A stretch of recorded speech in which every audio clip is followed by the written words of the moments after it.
নবম শ্রেণীর শিক্ষার্থীবৃন্দ, বেঙ্গলি মাস্টার্স চ্যানেলে তোমাদের স্বাগত। আজ আমি তোমাদের ইতিহাসের ষষ্ঠ অধ্যায় দ্বিতীয় বিশ্বযুদ্ধ এবং তারপর থেকে গুরুত্বপূর্ণ 4 নম্বরের প্রশ্ন উত্তর তুলে ধরব। আজকের ভিডিওতে আমি মোট 6টি প্রশ্ন নিয়ে আলোচনা করব। এই 6টি প্রশ্নের মধ্যে 4টি প্রশ্ন অত্যন্ত গুরুত্বপূর্ণ, যেগুলি কিন্তু কোনো না কোনো স্কুলে বার্ষিক পরীক্ষায় এসে থাকে। তাই তোমরা যদি আমার দেওয়া প্রশ্নগুলি প্রস্তুতি নাও, তাহলে তোমরা তোমাদের বার্ষিক পরীক্ষায় নিশ্চিতভাবে কমন পাবে। চলো শুরু। প্রশ্ন রয়েছে, টিকা লেখো মিউনিখ চুক্তি। প্রশ্নটি কিন্তু খুবই গুরুত্বপূর্ণ, তাই প্রশ্নটির পাশে স্টার দেওয়া রয়েছে। মিউনিখ চুক্তি 1938 সালের 30 সেপ্টেম্বর স্বাক্ষরিত হয়েছিল এবং এটি দ্বিতীয় বিশ্বযুদ্ধের শুরুতে একটি গুরুত্বপূর্ণ ঘটনা হিসাবে চিহ্নিত। এই চুক্তি জার্মানি, যুক্তরাজ্য, ফ্রান্স এবং ইতালির মধ্যে স্বাক্ষরিত হয়, যা জার্মানির চেকোস্লোভাকিয়ার সুদেতেনল্যান্ড দখলকে অনুমোদন দেয়। পটভূমি: চুক্তির আগে জার্মানির নেতৃত্বে ছিলেন অ্যাডলফ হিটলার, যিনি তার নীতি অনুসারে জার্মান ভাষাভাষী অঞ্চলগুলিকে একত্রিত করতে চেয়েছিলেন। সুদেতেনল্যান্ড ছিল চেকোস্লোভাকিয়ার একটি অংশ, যেখানে বিপুল সংখ্যক জার্মান ভাষাভাষী লোক বসবাস করত। হিটলার সুদেতেনল্যান্ডকে জার্মানির অংশ হিসেবে দাবি করেন এবং সেখানে সেনা পাঠানোর হুমকি দেন। চুক্তির উদ্দেশ্য ছিল হিটলারের আগ্রাসনকে সীমিত করে ইউরোপে শান্তি বজায় রাখা।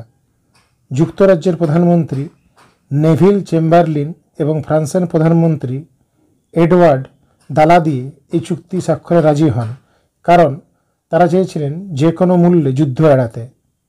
তারা মনে করেছিলেন এই চুক্তি হিটলারের চাহিদা মেটাবে এবং ইউরোপে শান্তি বজায় রাখবে। চুক্তির শর্তাবলী: মিউনিখ চুক্তির প্রধান শর্ত ছিল চেকোস্লোভাকিয়ার সুদেতেনল্যান্ড জার্মানির কাছে হস্তান্তর করা। তবে এই চুক্তি স্বাক্ষর করার সময় চেকোস্লোভাকিয়ার কোনো প্রতিনিধিকে পরামর্শ বা সম্মতি নেওয়া হয়নি, যা আন্তর্জাতিক কূটনীতিতে একটি বড় ভুল হিসাবে বিবেচিত হয়। চুক্তির ফলাফল: মিউনিখ চুক্তির মাধ্যমে ইউরোপে একটি সাময়িক শান্তি স্থাপন করা গেলেও এটি দীর্ঘমেয়াদীভাবে নিরাপত্তা বজায় রাখতে ব্যর্থ হয়। চুক্তির পর হিটলার আরও আত্মবিশ্বাসী হয়ে ওঠেন এবং 1939 সালে পুরো চেকোস্লোভাকিয়া দখল করেন। পরবর্তীতে তিনি পোল্যান্ড আক্রমণ করেন, যা দ্বিতীয় বিশ্বযুদ্ধের সূচনা। সমালোচনা: মিউনিখ চুক্তি ইতিহাসে শান্তি বিনিময়ে আত্মসমর্পণ এর প্রতীক হিসাবে পরিচিত।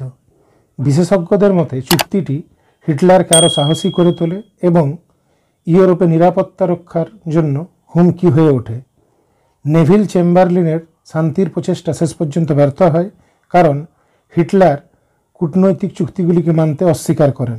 মিউনিখ চুক্তি থেকে শিক্ষণীয় বিষয় হল, আগ্রাসী শক্তির সঙ্গে আপোষ করা কেবল স্বল্পমেয়াদী সমাধান দিতে পারে, যা পরবর্তীতে আরও বড় সংঘাতের কারণ হতে পারে। 2 নম্বর প্রশ্ন রয়েছে, দ্বিতীয় বিশ্বযুদ্ধের রাজনৈতিক প্রভাবগুলি লেখো। এ প্রসঙ্গে তোমাদের একটা কথা বলে রাখি, যদি তোমাদের দ্বিতীয় বিশ্বযুদ্ধের কারণ 8 নম্বর হিসাবে না এসে থাকে, তাহলেই কিন্তু তোমাদের পরীক্ষায় এই প্রশ্নটি আসবে, না হলে নয়। চলো দেখে নেওয়া যাক উত্তরটা।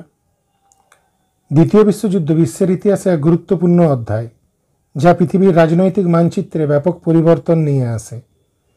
যুদ্ধের শেষের দিকে এবং যুদ্ধ পরবর্তী সময়ে বিভিন্ন রাজনৈতিক প্রভাব দেখা যায়, যা আজও বিশ্ব রাজনীতিতে প্রভাব বিস্তার করছে। নিচে দ্বিতীয় বিশ্বযুদ্ধের প্রধান রাজনৈতিক প্রভাবগুলি তুলে ধরা হলো। 1 নম্বর, বিশ্বে শক্তির ভারসাম্য পরিবর্তন। দ্বিতীয় বিশ্বযুদ্ধের পর যুক্তরাষ্ট্র এবং সোভিয়েত ইউনিয়ন সুপার পাওয়ার হিসাবে আবির্ভূত হয়। ইউরোপের পুরানো ঔপনিবেশিক শক্তিগুলি, যেমন যুক্তরাজ্য ও ফ্রান্স, যুদ্ধের ধ্বংসযজ্ঞে দুর্বল হয়ে পড়ে, ফলে তাদের বিশ্ব রাজনীতিতে প্রভাব কমে যায়। 2 নম্বর পয়েন্টে রয়েছে ঠান্ডা যুদ্ধের সূচনা। দ্বিতীয় বিশ্বযুদ্ধের পর যুক্তরাষ্ট্র এবং সোভিয়েত ইউনিয়নের মধ্যে আদর্শগত দ্বন্দ্ব বাড়তে থাকে, যা ঠান্ডা যুদ্ধের জন্ম দেয়।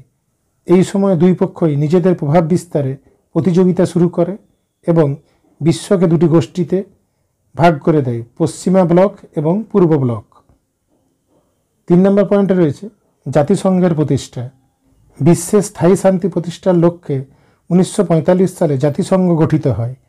এটি আন্তর্জাতিক সংলাপ এবং সহযোগিতার মাধ্যমে দেশগুলোর মধ্যে সংঘাত এড়াতে গুরুত্বপূর্ণ ভূমিকা পালন করে। 4 নম্বরে রয়েছে উপনিবেশবাদ ও জাতীয়তাবাদের উত্থান। দ্বিতীয় বিশ্বযুদ্ধের পর উপনিবেশবাদী শক্তিগুলি দুর্বল হয়ে পড়ে এবং এশিয়া ও আফ্রিকা দেশগুলোতে স্বাধীনতা আন্দোলন তীব্র হয়ে ওঠে। ভারত, পাকিস্তান, ইন্দোনেশিয়া, আলজেরিয়া এবং আফ্রিকার অনেক দেশ স্বাধীনতা লাভ করে, যা বিশ্বের রাজনৈতিক মানচিত্রে বড় ধরনের পরিবর্তন আনে। 5 নম্বর পয়েন্টে রয়েছে ইউরোপের পুনর্গঠন। মার্শাল পরিকল্পনা নামে পরিচিত অর্থনৈতিক পুনর্গঠন কর্মসূচির মাধ্যমে যুক্তরাষ্ট্র ইউরোপের ধ্বংসপ্রাপ্ত অর্থনীতিকে পুনর্গঠন করতে সহায়তা করে।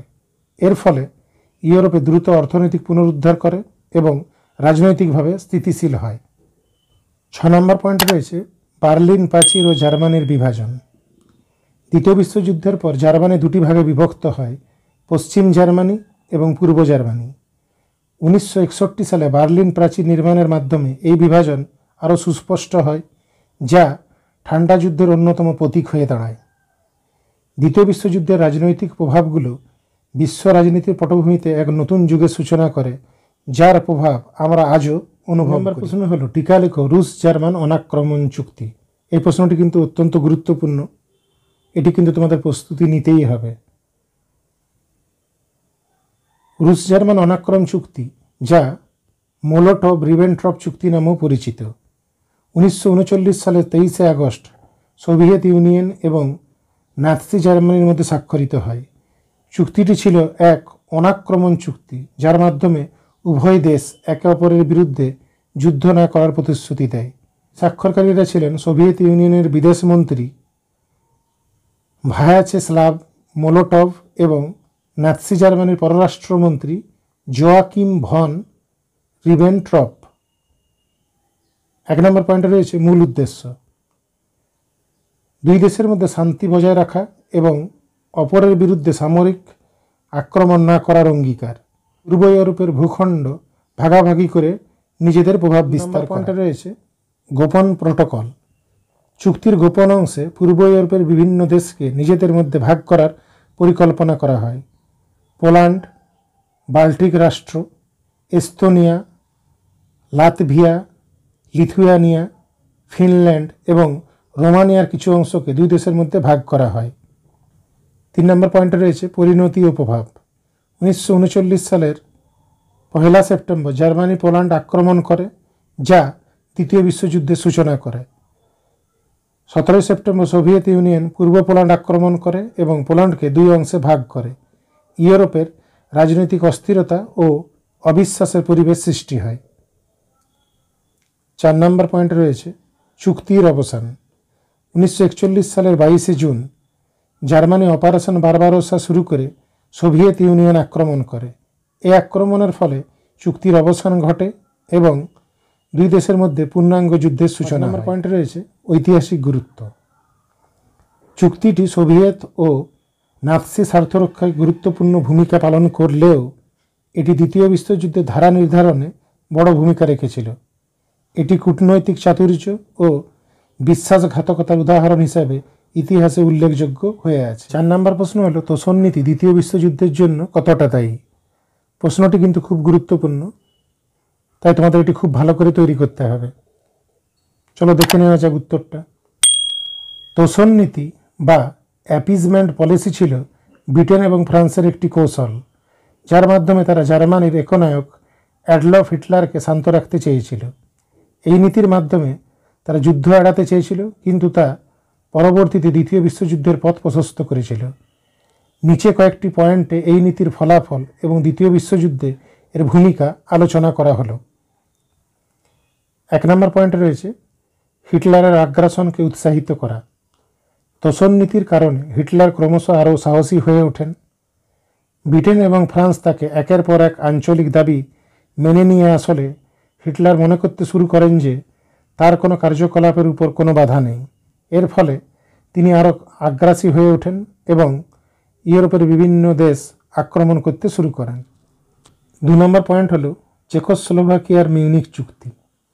1938 সালে মিউনিক চুক্তির মাধ্যমে ব্রিটেন ও ফ্রান্স হিটলারকে চেকোস্লোভাকিয়ার সুদেটেনল্যান্ড দখল করতে দেয়। এই চুক্তির মাধ্যমে তারা আশা করেছিল যে হিটলার তার আঞ্চলিক চাহিদা পূরণ হলে শান্ত থাকবে, কিন্তু এটি হিটলারের কৌশলের এক বিরাট জয় ছিল যা তাকে আরও সাহসী করে তোলে। 4 নম্বর পয়েন্ট রয়েছে সম্ভাব্য মিত্রনীতির দুর্বলতা প্রদর্শন। তোষণ নীতির ফলে ব্রিটেন ও ফ্রান্সের নেতৃত্ব দুর্বল মনে হয় এবং এই ধারণা সৃষ্টি হয় যে তারা যুদ্ধ এড়াতে চায়। এর ফলে হিটলার মনে করেন যে মিত্রশক্তির সামনে থেকে সহজেই বাধা দূর করা সম্ভব। 5 নম্বর পয়েন্ট হলো যুদ্ধ প্রস্তুতির অভাব। তোষণ নীতি অনুসরণের কারণে মিত্রশক্তি যুদ্ধের জন্য যথাযথ প্রস্তুতি গ্রহণে ব্যর্থ হয়েছিল। তারা হিটলারের সামরিক শক্তি বৃদ্ধির প্রতিরোধ করতে পারেনি, যার ফলে দ্বিতীয় বিশ্বযুদ্ধ শুরু হলে তাদেরকে দ্রুত প্রতিক্রিয়া জানাতে সমস্যার সম্মুখীন হতে হয়। 6 নম্বর পয়েন্টে রয়েছে রাশিয়ার সঙ্গে হিটলারের চুক্তি। তোষণ নীতি হিটলারকে সোভিয়েত ইউনিয়নের সঙ্গে নন অ্যাগ্রেশন প্যাক্ট করতে উৎসাহিত করে, যা পরে দ্বিতীয় বিশ্বযুদ্ধ শুরুর ক্ষেত্রে গুরুত্বপূর্ণ ভূমিকা পালন করে। এই চুক্তির ফলে হিটলার পূর্ব ও পশ্চিমের দুই ফ্রন্টে যুদ্ধের সম্ভাবনা কমিয়ে নিয়ে আসে। উপসংহার: তোষণ নীতি ছিল মিত্রশক্তির একটি বড় কৌশলগত ভুল, যা হিটলারকে আগ্রাসী কর্মকাণ্ডে উৎসাহিত করে এবং দ্বিতীয় বিশ্বযুদ্ধের পথ প্রসারিত করে। এই নীতি না থাকলে হয়তো হিটলারকে আগেই থামানো যেত এবং বিশ্বযুদ্ধের বিপুল ক্ষয়ক্ষতি এড়ানো সম্ভব। প্রশ্ন হলো ট্রুম্যান নীতি ও মার্শাল পরিকল্পনা কি? প্রথমে ট্রুম্যান নীতি নিয়ে বলবো, তারপর মার্শাল পরিকল্পনাটা নিয়ে বলবো। 1. প্রেক্ষাপট: 1947 সালে মার্কিন প্রেসিডেন্ট হ্যারি এস ট্রুম্যান এই নীতি ঘোষণা করেন।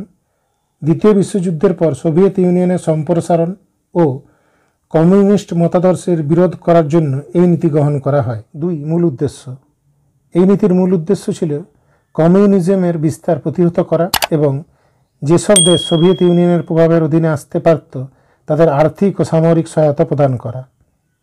3. প্রধান লক্ষ্য: বিশেষত গ্রিস ও তুরস্ককে সহায়তা প্রদান করা, কারণ তখন এই দুটো দেশেই সোভিয়েত প্রভাবের অধীনে চলে যাওয়ার আশঙ্কাই ছিল। 4. নীতি অনুসারে কর্মপদ্ধতি: মার্কিন যুক্তরাষ্ট্র যে কোনো দেশের সরকারকে সহায়তা করবে যারা কমিউনিজমের বিরোধিতা করে এবং গণতান্ত্রিক মতাদর্শে বিশ্বাস করে। 5. গুরুত্ব: এই নীতি আমেরিকান পররাষ্ট্রনীতির মূল স্তম্ভ হয়ে ওঠে এবং এটি ঠান্ডা যুদ্ধের সূচনা করে। এটি পশ্চিমা গণতান্ত্রিক দেশগুলির সাথে সোভিয়েত নেতৃত্বাধীন কমিউনিস্ট দেশগুলির সংঘাতকে তীব্র করে। মার্শাল পরিকল্পনা। 1. প্রেক্ষাপট: 1948 সালে মার্কিন পররাষ্ট্রমন্ত্রী জর্জ মার্শাল এই পরিকল্পনা ঘোষণা করেন। দ্বিতীয় বিশ্বযুদ্ধের পর ইউরোপের অর্থনৈতিক পুনর্গঠন ও স্থিতিশীলতা ফিরিয়ে আনার জন্য এই পরিকল্পনা গৃহীত হয়। 2. মূল উদ্দেশ্য: যুদ্ধবিধ্বস্ত ইউরোপকে অর্থনৈতিক সহায়তা প্রদান করে তাদের অর্থনীতি পুনরুদ্ধার করা এবং তাদের কমিউনিস্ট প্রভাব থেকে রক্ষা করা। 3. সহায়তা পরিমাণ: মার্শাল পরিকল্পনার আওতায় প্রায় 13 বিলিয়ন মার্কিন ডলার সাহায্য প্রদান করা হয়। এই সাহায্য প্রধানত অর্থনৈতিক পুনর্গঠনে এবং শিল্প ও কৃষিক্ষেত্রে উন্নতির জন্য ব্যবহার করা হয়। সহায়তা প্রদানের শর্ত: ইউরোপীয় দেশগুলিকে তাদের অর্থনীতি পুনর্গঠনের জন্য একটি সমন্বিত পরিকল্পনা তৈরি করতে বলা হয়। মার্কিন যুক্তরাষ্ট্রের থেকে সাহায্য পাওয়ার জন্য ইউরোপীয় দেশগুলিকে সহযোগিতা ও সংহতির মাধ্যমে কাজ করতে হয়। 5. পরিকল্পনার ফলাফল: এই পরিকল্পনার মাধ্যমে ইউরোপ দ্রুত অর্থনৈতিক পুনরুদ্ধার করতে সক্ষম হয় এবং ইউরোপে মার্কিন যুক্তরাষ্ট্রের প্রভাব বৃদ্ধি পায়। 6. গুরুত্ব: মার্শাল পরিকল্পনা ইউরোপে স্থিতিশীলতা নিশ্চিত করে এবং পশ্চিমা গণতান্ত্রিক দেশগুলির মধ্যে মার্কিন যুক্তরাষ্ট্রের বন্ধন শক্তিশালী করে। এটি ঠান্ডা যুদ্ধের সময় পশ্চিম ইউরোপকে সোভিয়েত প্রভাব থেকে রক্ষা করতেও সাহায্য করে। উপসংহার: ট্রুম্যান নীতি ও মার্শাল পরিকল্পনা উভয়েই ঠান্ডা যুদ্ধের সময় মার্কিন যুক্তরাষ্ট্রের কমিউনিজম প্রতিরোধের কৌশল ছিল এবং যুদ্ধবিধ্বস্ত দেশগুলির পুনর্গঠনে গুরুত্বপূর্ণ ভূমিকা পালন করে। 6 নম্বর প্রশ্ন হলো পার্ল হারবারের ঘটনাটি কী? এই প্রশ্নটি কিন্তু তোমাদের 2 নম্বর হিসাবেও আসে, আবার কোনো কোনো স্কুলে 4 নম্বর হিসাবেও আসে, তাই তোমাদের দুটোই ভালো করে তৈরি করে যেতে হবে। চলো দেখে নেওয়া যাক উত্তরটা কি। পার্ল হারবারের ঘটনা হলো দ্বিতীয় বিশ্বযুদ্ধের একটি গুরুত্বপূর্ণ ঘটনা, যা 7 ডিসেম্বর 1941 তারিখে ঘটেছিল। ঘটনাটি সম্পর্কিত মূল তথ্যগুলি নিম্নে দেওয়া হলো। প্রথমে রয়েছে পার্ল হারবারের অবস্থান। পার্ল হারবার হাওয়াই দ্বীপপুঞ্জের একটি নৌঘাঁটি। এটি মার্কিন যুক্তরাষ্ট্রের প্যাসিফিক মহাসাগরের অঞ্চলে অবস্থিত। 2 নম্বর পয়েন্ট, জাপানের আক্রমণ। 7 ডিসেম্বর 1941 তারিখে জাপানীয় সামরিক বাহিনী পার্ল হারবারে হঠাৎ করে বোমা হামলা চালায়। এটি ছিল এক প্রকারের আক্রমণ। পরবর্তী পয়েন্ট হলো সকালের হামলা। হামলা শুরু হয় সকালে, যখন বেশিরভাগ মার্কিন নাবিক ও সৈন্যরা তাদের দৈনন্দিন কাজকর্মে ব্যস্ত ছিল।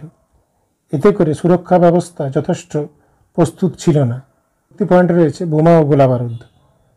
জার্মানি বিমানগুলো পার্ল হারবারের জাহাজ, বিমান এবং অন্যান্য সামরিক অবকাঠামো লক্ষ্য করে বোমা বর্ষণ করে। এতে করে প্রায় 180টি বিমান ধ্বংস হয় এবং অনেক যুদ্ধজাহাজ ক্ষতিগ্রস্ত হয়। পরবর্তী পয়েন্ট, মৃত্যু ও ক্ষতি।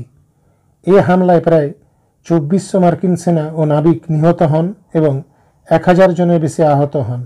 বেশ কিছু যুদ্ধজাহাজ এবং বিমান সম্পূর্ণরূপে ধ্বংস হয়। পরবর্তী পয়েন্টে রয়েছে রাজনৈতিক প্রতিক্রিয়া। হামলার পরদিন 8 ডিসেম্বর 1941 তারিখে মার্কিন কংগ্রেস জাপানের বিরুদ্ধে যুদ্ধ ঘোষণা করে। এটি ছিল মার্কিন যুক্তরাষ্ট্রের দ্বিতীয় বিশ্বযুদ্ধে প্রবেশের সূচনা। পার্ল হারবারের গুরুত্ব। এই ঘটনা মার্কিন যুক্তরাষ্ট্রের জাতীয় ইতিহাসে একটি গভীর ছাপ ফেলে। এটি সামরিক প্রস্তুতি এবং নিরাপত্তা কৌশলে পরিবর্তন আনে এবং যুক্তরাষ্ট্রের আন্তর্জাতিক নীতি ও সামরিক স্ট্র্যাটেজিতে পরিবর্তন আনতে সহায়ক হয়। পরবর্তী পয়েন্ট রয়েছে মসৃণতা। পরবর্তীতে পার্ল হারবারের হামলা একটি স্মরণীয় দিন হিসেবে চিহ্নিত হয় এবং প্রতি বছর 7 ডিসেম্বর পার্ল হারবার দিবস হিসেবে পালিত হয়, যেটি আক্রমণের শিকারের স্মরণ ও ইতিহাসের অংশ হিসাবে সেকেলে। এই ঘটনা মার্কিন যুক্তরাষ্ট্রের ইতিহাসে একটি মৌলিক মোড় এনে দেয় এবং সামরিক কৌশল ও আন্তর্জাতিক সম্পর্কের উন্নয়নে এক গুরুত্বপূর্ণ ভূমিকা পালন করে। শিক্ষার্থীবৃন্দ, আমার এই ভিডিওটি যদি তোমাদের ভালো লেগে থাকে তাহলে লাইক করতে ভুলো না এবং তোমার বন্ধুদের সাথে শেয়ার করে নিও, যাতে তারাও তোমার মতন সমানভাবে উপকৃত হয়, এবং চ্যানেলটি সাবস্ক্রাইব করে আমার পাশে থেকো। ভালো থেকো এবং মন দিয়ে বার্ষিক পরীক্ষার জন্য প্রস্তুতি নাও।